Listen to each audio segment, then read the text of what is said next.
Kepada mereka yang sudah terlanjur menjadi korban, jangan membayar.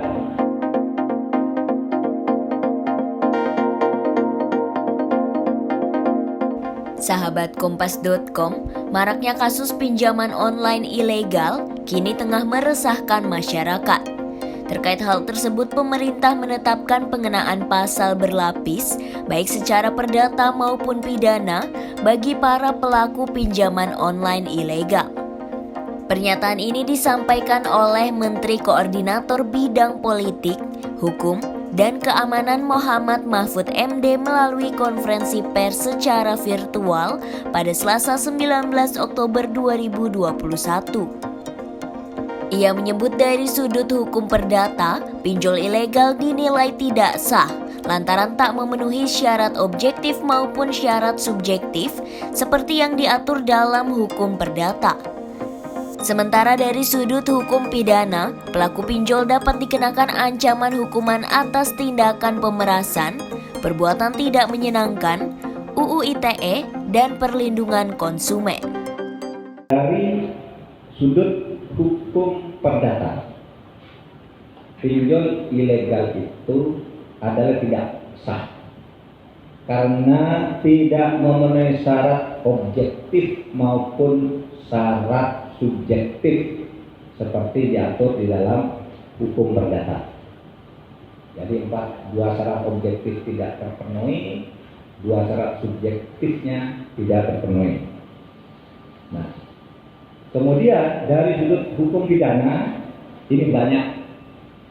Kita juga tadi menyinggung kemungkinan penggunaan pasal 368 KUH pidana, yaitu pemerasan ini hukum pidananya. Lalu juga ada pasal 335 KUH pidana tentang perbuatan tidak menyenangkan yang bisa dipakai. Kemudian Undang-Undang Perlindungan Konsumen.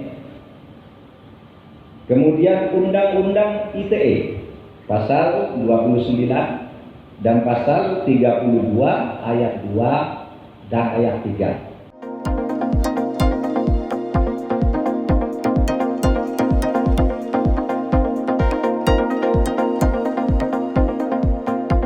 Selain putusan pasal berlapis bagi pelaku, Mahfud mengimbau agar korban pinjol ilegal tak membayar tagihan pinjaman.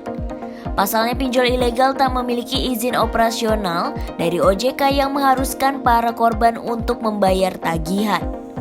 Kepada mereka yang sudah terlanjur menjadi korban, jangan membayar. Jangan membayar. Kalau karena tidak membayar, lalu ada yang tidak terima, diteror, lapor ke kantor polisi terdekat.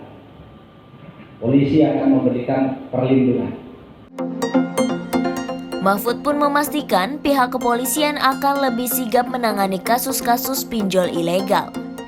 Hingga kini, pemerintah melalui Kementerian Komunikasi dan Informatika, Satgas Waspada Investasi OJK, Bank Indonesia, dan kepolisian telah memblokir 3.516 situs dan aplikasi pinjol ilegal.